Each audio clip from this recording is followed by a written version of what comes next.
زموږ اختر سختر نه و، چېرته د بنګلو اختر، چېرته د خیمو. چیرته د بنګلو اختر، چیرته د خیمو. دا په لغمان ولایت کې د جګړو له امله د 2 میاشتو راهیسې هغه بې ځای شوي کډوال دي چې لوی اختر یې هم په خیمو کې تیر کړ.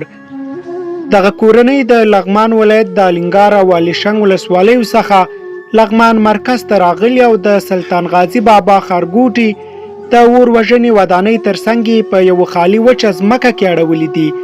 دغه بې ځای شوې کورنۍ لوی اختر د بېوزلۍ په درشل کې تیروي.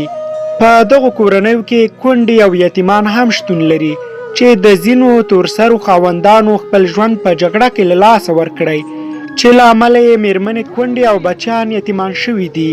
دوی له جګړو سر ټکوي او وایي چې خپل ښه کورونه او ځمکې ترې د خپلو دایمي اوسېدو سیمو الینګار او الیشنګ کې پاتې، له مجبوریته دلته په بد حالات کې ورځې او شپې سبا کوي.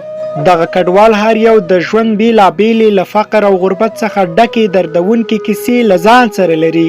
د دوی په وینا کله چې باران وي دغه کورنۍ له بارانه د ساتنې لپاره هم څه نه لري. دوی وایي د اختر په شپه ډېر باران و، هڅه مو وکړه تر څو د باران لندولو څخه ځان وساتو، خو ونه توانېدو. موږ ټولو د اختر د بارانه شپه په ډېرو ستونزو کې تېره کړه او په نورو ورځو کې دلته د ورځې لخوا لمر ډېر تیز وي. ټول ماشومان مو د لمر د تودوخې له امله ناروغان شول. د لمر پوره شوه له دې لاندې راځي او پر ځمکه لګېږي. که چېرته مثلا د دې لاندې څوک کېمني همداسې احساس به وکړي لکه لمر ته چې ناست اوسي.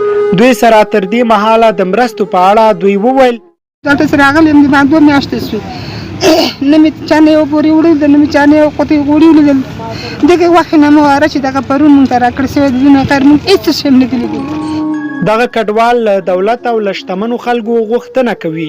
نو ټولو له دا مرکزي حکومت نه موږ هیله لرو چې د موږ سره وروره ګوله مرسته وکړي. نو زه غواړم چې دا حکومت د بخښي یو شی مونږ ته راکړي چې مونږ یو خواته شو د سرو مر نه مونږ ته بس. په دې روان اختر کې دغو کورنیو ته ځینې خلک د قربانۍ غوښې راوړي، خو ټولو کورنیو ته نه رسیږي. هغه کورنۍ چې د قربانۍ له غوښو هم پاتې شي له ناهیلۍ پرته نور څه نه لري. له مودو راهیسې د لغمان په الینګار، الیشنګ، بادپخ او دولت شاه ولسوالیو کې د طالبانو او افغان امنیتي ځواکونو ترمنځ په بېلابېلو وختونو کې جګړې ترسره کیږي چې له امله د دغو ولسوالیو اوسیدونکي خپلو کورونو پرېښودو ته اړ شوي دي.